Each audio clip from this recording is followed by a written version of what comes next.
Om Namo Narayana, Jai Swami Narayana, Namaste. Welcome back as we read through Swami Vivekananda's lecture, History of the Aryan Race.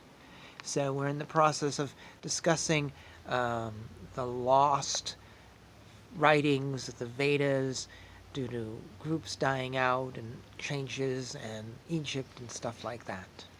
So he says, then there were the various invasions. India has become the one country to which every nation that has become strong wants to go to and conquer. It is being reputed to be very rich. The wealth of the people has become almost a fable. Even in the most ancient history, many foreign invaders rushed to become wealthy in India and conquered the country. Every one of these invasions destroyed one or more of the old families, burned their libraries and houses, and when that was so, much literature was lost. Many stupendous creations of art were lost forever. Wonderful buildings were included in that destruction. Now only bits and pieces of remain. And it can only be imagined how wonderful they were. Many other things are just completely gone.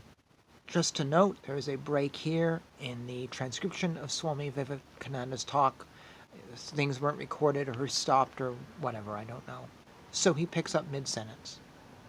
The fanatical belief of many of these invaders into India is that those who do not belong to their sect have no right to live. They will go to a place where the fire will never be quenched when they die.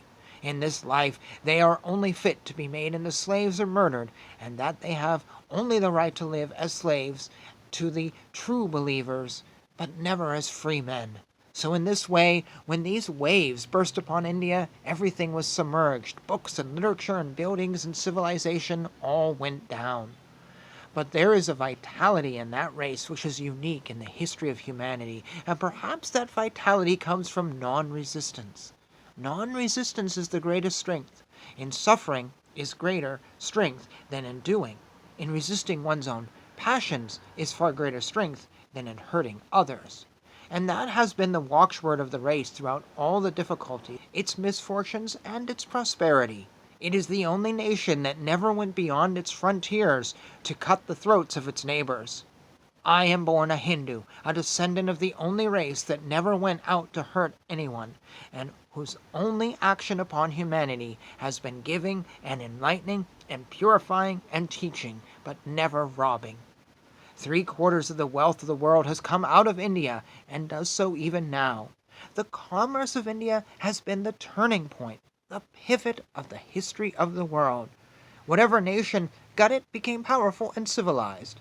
The Greeks got it and became mighty. The Romans got it and became mighty. Even in the days of the Phoenicians, it was so. After the fall of Rome, the Venetians got it, and then the Arabs rose and created a wall between Venice and India, and in the struggle to find a new way there, America was discovered. That is how America was discovered, and the original people of America were called Indians. For that reason. Even the Dutch got it, and the barbarians, and the English, and they became the most powerful nation on earth. And the next nation that gets it will immediately be the most powerful. Think of all this massive energy that our nation displays. Where does it get it? In India, they are the producers, and you are the enjoyers, no doubt. They produced this, the patient, toiling millions of Hindus under the whip and slavery of everyone. Even the missionaries who stand up to curse the millions of India have been fattened upon the work of these millions, and they do not know how it is done. Upon their blood the history of the world has been turning since we know history, and will have to turn for thousands of years more. What is the benefit? It gives that nation strength. They are, as it were, an example.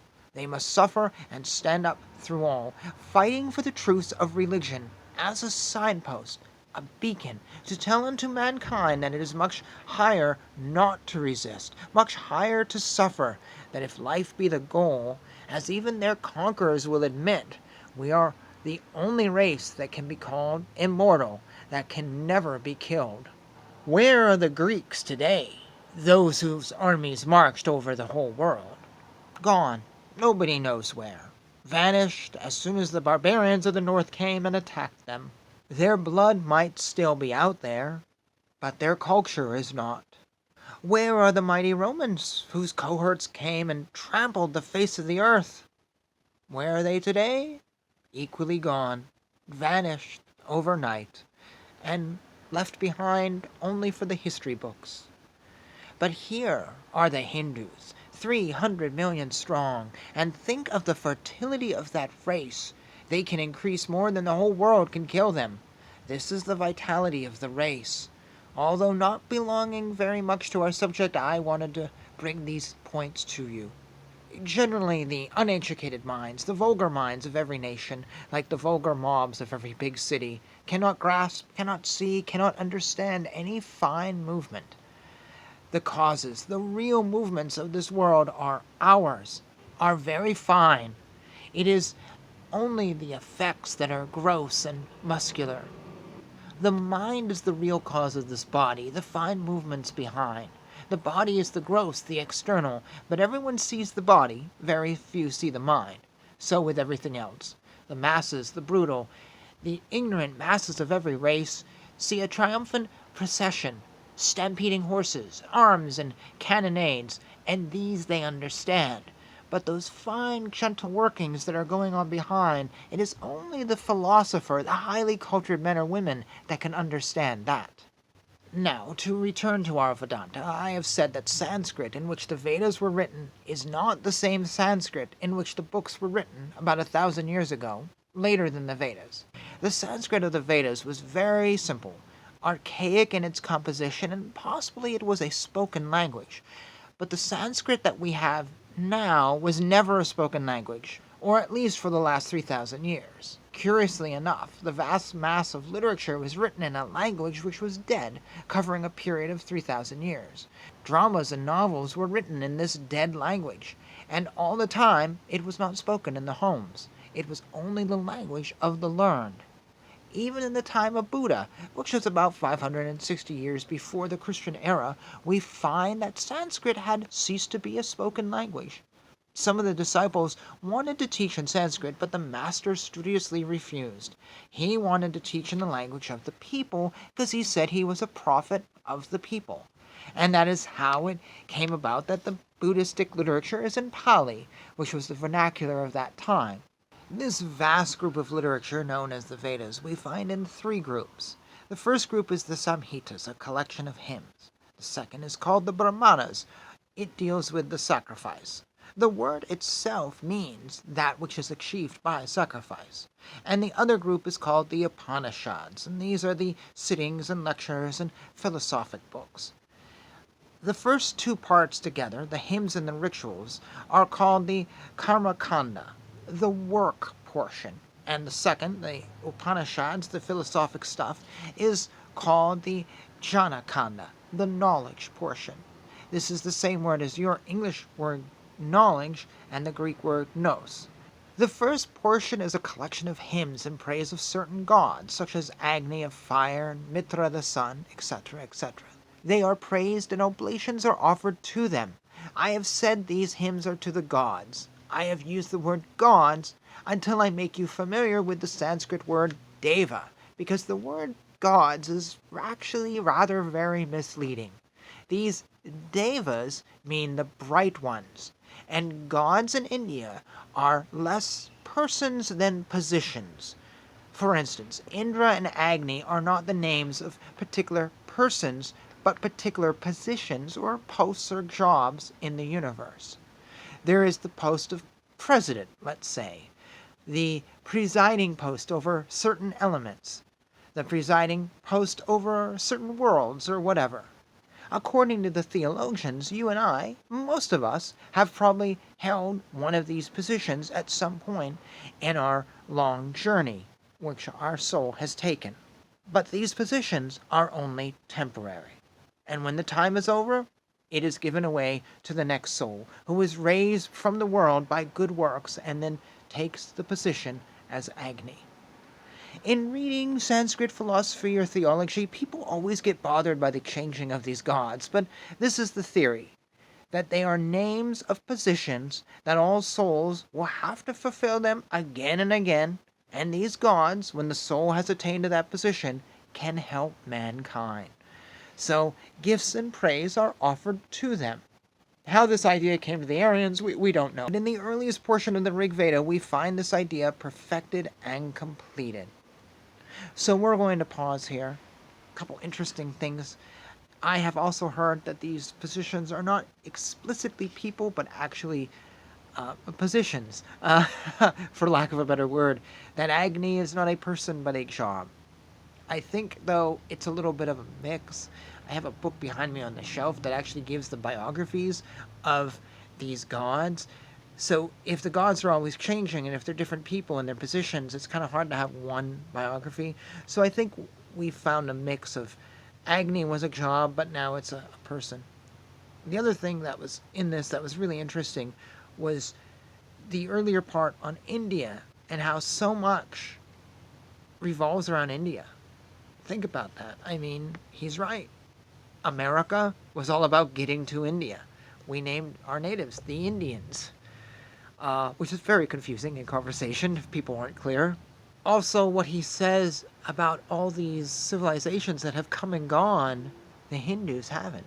The Greeks, the Romans, the Phoenicians, the Babylonians, the Venetians, even the Egyptians, all these cultures have come and gone.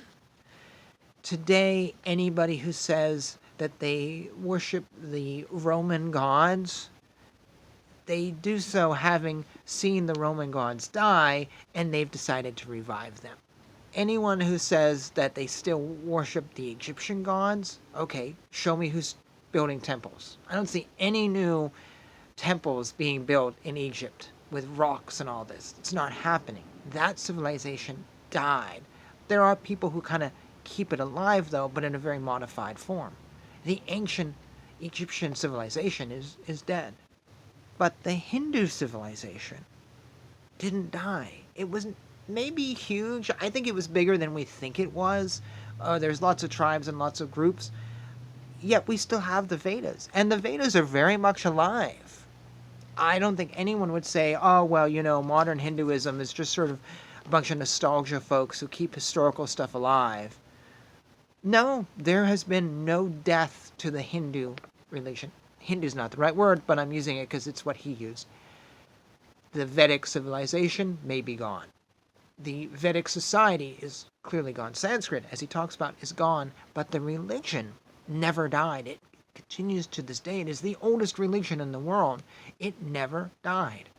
The Hindu religion is alive and well and very healthy. And the Indians, technically I should say those of the land of Bharat, that would be a little bit better, were never a marauding group. They were conquered many, many times, taken over, hurt, taxed, restricted, you name it. They've been under everything, yet somehow they have survived. And that is a very interesting point. It's sort of like the center of the world is India. I mean, that's probably not quite correct, but India is a focus of the world. And from India has come all these things. He mentioned Buddha. Buddha came out of India. What would Asia be like without Buddhism? What would America be if folks hadn't tried to get to India? So it's very, very interesting. India is this little area, mostly this little peninsula, I guess we would call it a peninsula, has really been the center of so much. And if you think about other places, you can't say that. I couldn't say Lithuania is the source of society. I don't think anyone's going to say that. That's just a passing point. You couldn't even say where Moscow is today was the center. No one was coming from all over the world to go to Moscow. Even Rome, at some point, lost its influence. Now we could go up to the present day. We could talk about India today, 2020s, or whenever you're seeing this. And India is talked about by many as a future leader of the world. I don't think us in America really acknowledge that fact. And I think many in America go, meh, forget about it. That's not true. That's BS. China is a leader. That might be technically correct. But when India is either your second or your first most populated country, and you're creating a world of doctors and lawyers and theologians and writers and incredibly smart people who are coming out of that country and spreading across the globe. There's influence there. Absolutely influence. China might be wanting to buy out countries and buy out places and rule. The Indians, though, they're not looking at that. They're not going, okay, what can India take over? Instead, they're just seeping out. And they're becoming part of the other cultures and are having a profound influence. So even today, India is very special. We just don't know about it. We don't study it anymore. We don't. In America, we don't study it at all. I think we're very ignorant about India. I remember graduating from high school, and someone asked me where India was. I think I could point to it on a map. If someone asked me about Gandhi, I'd be like, he's dead. That's it. That's all I got. Wasn't Mother Teresa from India? Yeah, that I couldn't even tell you. Because it's a nothing. We don't learn about this country, but we should. That's our fault. Anyways, that's a good place to stop. And thank you for watching. I think 1 or 2 more videos, and then that'll conclude this very interesting historical lecture. There are probably some historical points here that could be talked about more, and I will welcome you to discuss them in the comments, and that's the best place for them instead of letting this video get too long. So until next time.